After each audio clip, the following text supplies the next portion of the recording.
السلام علیکم ورحمۃ اللہ وبرکاتہ۔ معزز سامعین ناظرین، آپ حضرات کے سامنے واقعہ کربلا بیان کیا جا رہا تھا۔ ہم یہاں تک پہنچے تھے کہ حضرت حسین رضی اللہ تعالیٰ عنہ نے حالات کی تحقیق کے لیے اپنے چچا زاد بھائی حضرت مسلم بن عقیل کو کوفہ بھیجا۔ حضرت مسلم بن عقیل رحمہ اللہ حضرت حسین رضی اللہ تعالیٰ عنہ کا خط لے کر جب کوفہ پہنچے، لوگ در جوق ان کی خدمت میں حاضر ہونے لگے اور ان کے ہاتھ پر بیعت کرنے لگے۔ چند ہی روز میں 18,000 افراد نے آپ کے ہاتھ پر بیعت کر لی۔ پھر رفتہ رفتہ یہ تعداد بڑھتے 40,000 تک پہنچ گئی، اور جو بھی بیعت کر رہے تھے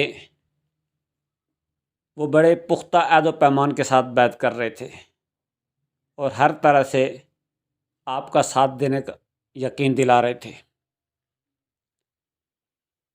ان حالات کو دیکھتے ہوئے حضرت مسلم بن عقیل رحمہ اللہ کو پورا یقین ہو گیا کہ کوفہ والے بالکل دل و جان کے ساتھ حضرت حسین رضی اللہ تعالیٰ عنہ کے ساتھ ہیں، تو اہل حجاز ویسے ہی پہلے سے آپ کے ساتھ ہیں، تو کوفہ والے بھی ساتھ ہو گئے۔ اسی طرح یمن میں بھی آپ کے حامی ہیں، تو بہت جلد جو ہے وہ یزید کی مصیبت جو ہے امت کے سروں سے ٹل جائے گی۔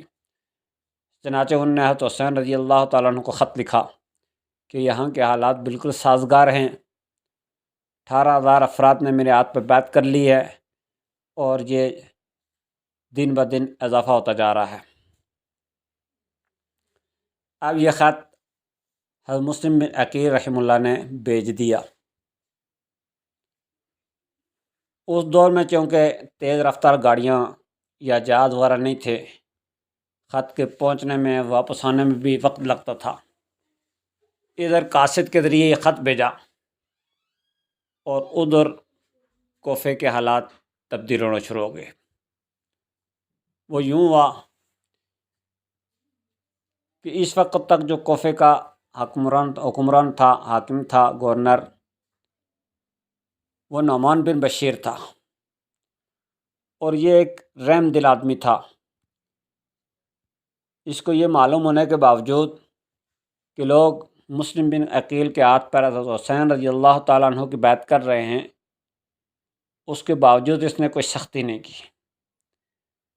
ایک دن اس نے خطبہ دیتے ہوئے لوگوں سے کہا کہ ہم شک و شبہ کے بنیاد پر نہ کسی کو گرفتار کریں گے، نہ کسی سے قتال کریں گے، البتہ جس نے بیعت توڑی، یعنی بنو امیہ کی بیعت توڑی، غداری کرنے لگا، تو اس کو ہم سزا دیں گے۔ درمیان سے ایک آدمی اٹھا جو یزید کا حامی تھا، اس نے کہا کہ یہ جو آپ رائے رکھ رہے ہیں یہ بزدلوں والی، کمزوروں والی رائے ہے۔ آپ کو نظر آ رہا ہے کہ کوفے کے حالات کیا ہیں، لوگ بیعت یزید سے دور ہوتے جا رہے ہیں، بیعت توڑ رہے ہیں اور دوسری طرف بیعت کر رہے ہیں، اور آپ نے ان کو ڈیل دے رکھی ہے۔ اس طریقے سے حالات نہیں درست ہوں گے جب تک آپ سختی نہیں کریں گے، تو ان کے ساتھ سختی سے نمٹا جائے۔ نعمان بن بشیر نے کہا کہ میں اللہ کی فرما برداری کے اندر اگر بزدل سمجھا جاؤں، یہ بہتر ہے میرے لیے کہ میں اللہ کی نافرمانی کے اندر دلیر سمجھا جاؤں۔ بہرحال نعمان بن بشیر نے سختی کرنے سے انکار کر دیا۔ اب اس شخص نے یزید کو لکھا یا کوئی بندہ بھیجا کہ اگر آپ کو کوفہ چاہیے تو کسی سخت قوی آدمی کو یہاں کا گورنر بناؤ، کوفہ آپ کے ہاتھ سے نکل رہا ہے۔ یزید نے بصرہ کے حاکم ابن زیاد کو لکھا۔ ابن زیاد اس وقت بصرہ میں حاکم تھا، تو یزید نے ابن زیاد کو بصرہ اور کوفہ دونوں کا حاکم بنا لیا، دونوں جگہ کا گورنر اس کو بنا دیا، اور اس کو کہا کہ کوفے کے حالات اس طریقے سے خراب ہو رہے ہیں، تم فوری پہنچو۔ ابن زیاد نے بصرہ میں اپنے بھائی کو اپنی جگہ پہ رکھا اور فوری طور پر کوفہ کی طرف چل دیا۔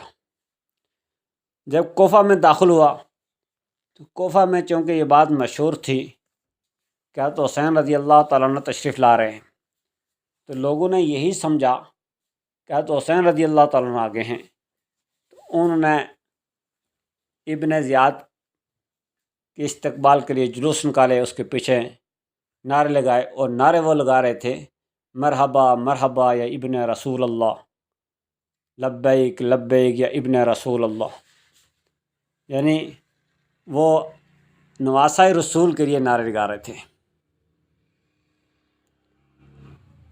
اس سے ابن زیاد نے خوب سمجھ لیا کہ کوفے کے لوگ ہم سے دور ہو گئے ہیں، برگشتہ ہیں، اور حالات بہت خراب ہے ہمارے حوالے سے۔ وہ سیدھا چلتا ہو جب قصر شاہی میں پہنچا تو نعمان بشیر نے بھی یہی سمجھا کہ تو حسین رضی اللہ تعالیٰ عنہ آگے ہیں اور یہ لوگ ان کے ساتھ ہیں۔ انہوں نے قصر شاہی کا دروازہ بند کر دیا اور اندر سے ہو کر لوگوں کو پیغام بھیجا، بلکہ جب دروازہ کھٹکھٹایا جانے لگا تو انہوں نے کہا کہ میں آپ سے قتال نہیں کرنا چاہتا، اور جو امانت میرے سپرد ہوئی ہے وہ امانت بھی آپ کے حوالے نہیں کرنا چاہ رہا۔ یہ بات کہی۔ ابن زیاد نے آواز دی کہ میں ابن زیاد ہوں، دروازہ کھولو، مجھے یزید نے بھیجا ہے۔ جب دروازہ کھولا، اندر داخل ہوا، دروازہ بند کر دیا گیا۔ اندر پھر اس نے بتلایا نعمان بن بشیر کو کہ اب تم معزول ہو، یہ یزید کا خط ہے، اس نے مجھے یہاں کا حاکم بنا لیا ہے۔ اب جو لوگ قصر شاہی کے اندر تھے ان کے ساتھ مشاورت کی، اور پھر اس نے اپنے پیغامات اور اعلانات جاری کر دیے جو بڑے سخت قسم کے تھے، جس میں لوگوں کو دھمکایا گیا تھا، اور کچھ میں جو قبائل کے سردار تھے ان کو رشوتیں دی گئی، پیسوں کا وعدہ کیا گیا۔ چنانچہ جب اس کے پیغامات پھیلے، اس کے اعلانات جگہ جگہ ہونے لگے اور لوگ خریدے جانے لگے، اور اس کے اعلانات میں یہ بھی تھا کہ مجھے یہ خبر ملی ہے کہ پردیسیوں کو تم پناہ دے رہے ہو، اگر کسی کے بارے میں پتہ چل گیا کہ کوئی پردیسی اس کے زمان میں ہے یا اس کے گھر میں ہے یا اس کو اطلاع ہے تو اس کی گردن اڑا دی جائے گی۔ مجھے خود ان کی فہرست دو، ان کے حالات مجھے بتاؤ۔ جب اس طرح کے اعلانات ہوئے تو مسلم بن عقیل کو خطرہ پیدا ہوا۔ وہ اس وقت مختار کے گھر میں تھے، مختار بن ابی عبید کے گھر میں تھے، تو انہوں نے اپنی جگہ تبدیل کر لی، کیونکہ جو وہ جگہ چونکہ لوگوں کو معلوم تھی، تو وہ ہانی بن عروہ جو کوفے کے مشہور آدمی تھے ان کے گھر پناہ لینے کے لیے گئے۔ پہلے تو وہ خود گھبرا گئے، اور پھر انہوں نے پناہ دی یہ کہہ کہ میں مصیبت میں تو پڑ گیا ہوں، لیکن چونکہ آپ میرے مہمان ہیں تو میں آپ کو پناہ دے دیتا ہوں۔ تو ہانی بن عروہ نے ان کو پناہ دے دی۔ کئی دن وہ ہانی کے عروہ کے گھر رہے، ادھر جاسوس گھومتے رہے۔ ان جاسوسوں میں سے ایک جاسوس 3000 درہم رشوت لے کر گھوم رہا تھا۔ ایک مسجد میں گیا، مسلم بن اوسجہ جو مسلم بن عقیل کے امنوا معتقد تھے، ان سے ملاقات کی اس جاسوس نے، اور اس نے کہا کہ میں مسلم بن عقیل کا معتقد ہوں، ان سے ملنا چاہ رہا ہوں، اس کے ہاتھ پہ بات کرنا چاہ رہا ہوں، میں ان کو کچھ تحفے تحائف بھی ان کے لیے لایا ہوں، لیکن مجھے ان کی خبر نہیں مل رہی۔ اگر آپ کو کہیں اطلاع ہو تو مجھے ان سے ملاقات کرا دیجئے۔ بڑی محبت کا اس نے اظہار کیا۔ مسلم بن اوسجہ نے وعدہ کر دیا کہ میں ملاقات کراتا ہوں۔ چنانچہ اس نے ملاقات کرائی۔ اس جاسوس نے ان کے ہاتھ پہ بیعت کی، ان کا مرید بن گیا، کچھ دن ان کے پاس بیٹھتا رہا اور تحفہ طائفی جو 3000 درہم تھے وہ بھی دیے۔ درمیان میں 2 مرحلے ایسے بھی آئے کہ مسلم بن عقیل اور ہانی بن عروہ اگر ابن زیاد کو قتل کرنا چاہتے تو قتل کر سکتے تھے۔ وہ یہ کہ ایک مرتبہ ہانی بن عروہ بیمار ہو گئے، ابن زیاد ان کی عیادت کے لیے آیا، اور دوسری مرتبہ شریک آور بیمار ہو گئے، وہ بھی ہانی بن عروہ کے گھر تھے، ان کی عیادت کے لیے بھی ابن زیاد آیا۔ ان دونوں مرحلوں پر شریک آور نے ہانی بن عروہ سے بھی کہا اور مسلم بن عقیل سے بھی کہا کہ یہ موقع ہے، تم اس کو قتل کر دو، لیکن انہوں نے کہا کہ یہ اس وقت ہمارا مہمان ہے، یہ اسلامی تعلیمات کے بھی خلاف ہے اور ایک شریف انسان کی جو اخلاق ہیں، شرافت ہے، اس کے بھی خلاف ہے، اور نبی کریم صلی اللہ علیہ وسلم نے یہ بھی منع کیا کہ کسی مومن کو ہیلے کے ذریعے نہ قتل کیا جائے۔ اس وجہ سے انہوں نے اس کو قتل نہ کیا۔ بہرحال وہ جو جاسوس تھا وہ ادھر بھی بیٹھتا اور ابن زیاد کو خبریں بھی دیتا۔ کچھ دنوں کے بعد ابن زیاد نے ہانی بن عروہ کو بلایا۔ ہانی بن عروہ جب آئے تو ابن زیاد نے کہا، ہانی کیا بات ہے، تم نے پردیسیوں کو پناہ دی ہوئی ہے، ہمارے ساتھ غداری کر رہے ہو، تم تو قابل اعتماد لوگوں میں تھے۔ تو ہانی بن عروہ نے کیا بات ہے، کیسی باتیں آپ کر رہے ہیں، تم نے مسلم بن عقیل کو پناہ دی ہوئی ہے۔ ہانی بن عروہ نے انکار کیا تو ابن زیاد نے اس جاسوس کو سامنے کر دیا۔ اس جاسوس نے ساری خبریں پھر بتلائی۔ ہانی بن عروہ نے کہا کہ وہ چونکہ میرے گھر مہمان آئے تھے، میں نے بلایا تو ان کو نہیں آئے، مہمان آئے میں نے پناہ دے دیے، اب اگر آپ کہیں تو میں ان کو اپنے گھر سے بھیج دیتا ہوں۔ اس پر ابن زیاد نے کہا کہ اب جب تک تم ان کو ہمارے سپرد نہیں کرتے ہم تمہیں نہیں چھوڑیں گے، بھیجنے کی بات نہیں، ان کو ہمارے سپرد کرو، تم یہیں رہو گے اور ان کو تم ہمارے سپرد کرو، آدمی بھیجو گے۔ اس پہ ہانی بن عروہ نے کہا کہ میری جان تو جا سکتی ہے لیکن میں ان کو آپ کے سپرد حوالے نہیں کر سکتا۔ ابن زیاد کو غصہ آیا، اس نے اور وہاں جو دوسرے لوگ تھے ان نے ہانی بن عروہ کو مارنا شروع کر دیا، زخمی کر دیا۔ اب جس آدمی نے ہانی بن عروہ کو لایا تھا اس نے اپنے اعتماد پہ لایا تھا، وہ کھڑا ہو گیا، اس نے کہا ہمیں بلانے کے لیے بھیجا اور آپ نے آ کے ان کی یہ حالت کر لی ہے۔ جب وہ سختی سے بولنے لگا تو یہ دونوں ٹھہر گئے، ابن زیاد اور جو ساتھی تھا۔ باہر خبر مشہور ہو گئی کہ ہانی بن عروہ قتل کر دیے گئے، شہید کر دیے گئے۔ تو یہ چونکہ قبیلہ مزجج کے آدمی تھے، وہ بڑا مضبوط قبیلہ تھا، وہ لوگ تلواریں لے کے آ گئے اور انہوں نے کسر شاہی کا محاصرہ کر دیا۔ جب ابن زیاد نے دیکھا کہ اب تو بڑی مشکل حالت ہو گئی تو اس نے اپنے مصاحبین میں سے کسی کو کہا کہ تم جا کے تو اعلان کرو کہ ہانی بن عروہ زندہ ہیں اور لوگوں کو اطمینان دلاؤ۔ چنانچہ اعلان ہوا، پھر لوگ اپنے گھروں میں چلے گئے۔ جب مسلم بن عقیل رحمہ اللہ کو اطلاع ہوئی تو انہوں نے اپنے جو مریدین تھے، معتقدین تھے، جن کی تعداد اس وقت 40,000 تک پہنچ چکی تھی، ان کو پیغامات بھیجے، بلایا۔ ان میں 4,000 آدمی جمع ہو گئے، ان کو لے کر مسلم بن عقیل نے کسر شاہی کا محاصرہ کر لیا۔ جس وقت انہوں نے کسر شاہی کا محاصرہ کیا اس وقت کسر شاہی کے اندر ابن زیاد کے ساتھ صرف 70 آدمی تھے۔ اب ابن زیاد بہت گھبرایا، اس نے ان 70 آدمیوں کو جو قبائل کے عموماً سردار تھے ان کو کہا تم اپنے اپنے لوگوں کو سمجھاؤ۔ وہ کسر شاہی کی چھت پہ چڑھے اور انہوں نے اپنے اپنے لوگوں کو سمجھانا شروع کیا۔ قبائل کے جو سردار تھے ان کو لالچ دیے، دوسروں کو دھمکایا، بہت سے پیسے تقسیم ہوئے۔ آہستہ آہستہ لوگ وہاں سے واپس ہونا شروع ہو گئے۔ گھروں سے عورتیں آتی، اپنے بھائیوں کو، اپنے بیٹوں کو لے جاتی، یہاں تک کہ شام کے وقت مسلم بن عقیل کے ساتھ صرف 30 آدمی باقی رہے۔ اب ان کو لے کر تو وہ واپس ہوئے تو راستے میں وہ 30 بھی کھسک گئے۔ ایک مرحلہ ایسا آیا کہ مسلم بن عقیل بالکل اکیلے رہ گئے۔ اب وہ چلتے چلتے ایک بڑھیا کے گھر پہنچے، پانی مانگا، پانی پی کے تو وہاں بیٹھ گئے۔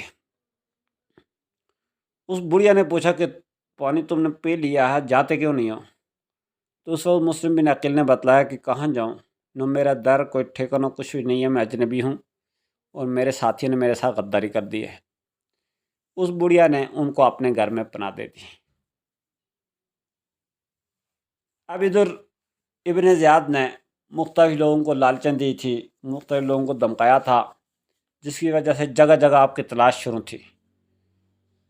تو اس بڑھیا کا جو بیٹا تھا اس نے بھی اعلانات سنے جن میں خبر دینے والوں کے لیے انعام تھا، اور خبر نہ دینے کی صورت میں اگر مسلم بن عقیل کسی گھر میں پکڑ گئے تو اس کے لیے سخت سزا کا اعلان تھا۔ تو اس بیٹے نے جب اعلان سنا تو اندر آتا کہ جب دیکھا کہ مسلم بن عقیل تو میرے گھر میں ہے، تو اس نے جا کے تو ابن زیاد کے آدمی کو خبر دے دی۔ چنانچہ ابن زیاد میں محمد بن اشعث کو 70 آدمی کے لشکر دے کر بھیجا مسلم بن عقیل کی گرفتاری کے لیے۔ وہ جب آپ کی گرفتاری کے لیے آئے تو آپ گھر سے باہر نکلے، تلوار لی اور ان 70 کا مقابلہ کیا، یہاں تک کہ ان کو پیچھے ہٹنے پر مجبور کر دیا۔ وہ لوگ پھر مکان کی چھت پہ چڑھ گئے اور انہوں نے پتھر برسنا شروع کر دیے اور اس مکان کا آگ لگا لی۔ مسلم بن عقیل پھر نکلے، مقابلہ کیا،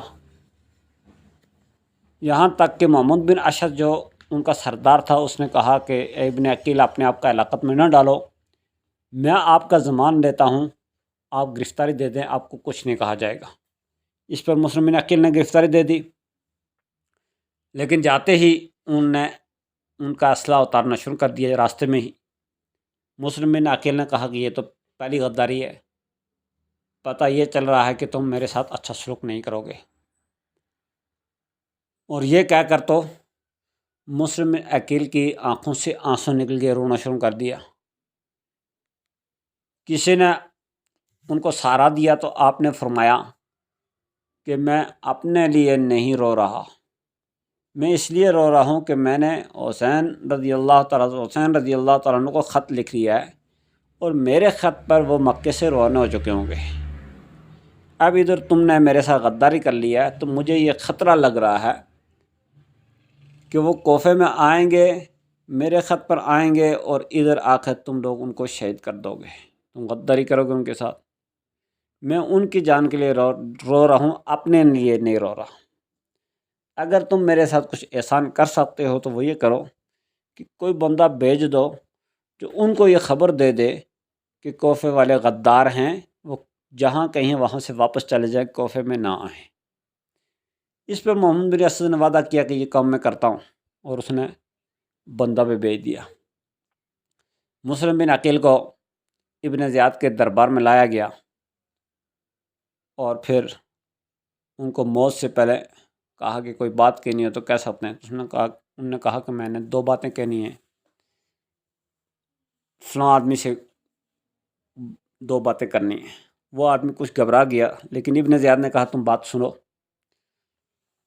تو آپ نے ان سے کہا کہ ایک تو یہ ہے کہ میں نے قرضہ لیا فلاں شخص سے کوفے میں، 70 دینار ہے، اس طرح کوئی قرضہ، وہ تم اس کو واپس کر دو۔ اور دوسرا یہ ہے کہ حسین رضی اللہ تعالیٰ عنہ کو اطلاع دے دو کہ جہاں کہیں ہم واپس چلے جائیں، ادھر نہ آئیں۔ اس پہ ابن زیاد نے کہا جو پہلی بات ہے یہ ہم پوری کریں گے، یعنی قرضہ ادا کریں گے، البتہ دوسری بات کے پورا کرنے کا ہم وعدہ نہیں کرتے۔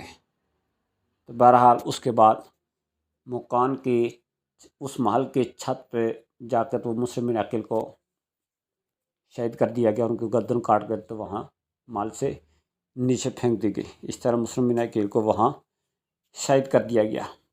ادھر یہ 9 ذی الحجہ کو مسلم بن عقیل شہید کیے جاتے ہیں، جبکہ ادھر 8 ذی الحجہ کو مکے سے حضرت حسین رضی اللہ تعالیٰ عنہ مسلم بن عقیل کے خط پر نکل جاتے ہیں۔ اب اس کے بعد کیا ہوتا ہے یہ انشاءاللہ اگلی ویڈیو میں۔ اللہ تبارک و تعالیٰ ہمیں اہل بیت کے ساتھ محبت رکھنے کی توفیق عطا فرمائے۔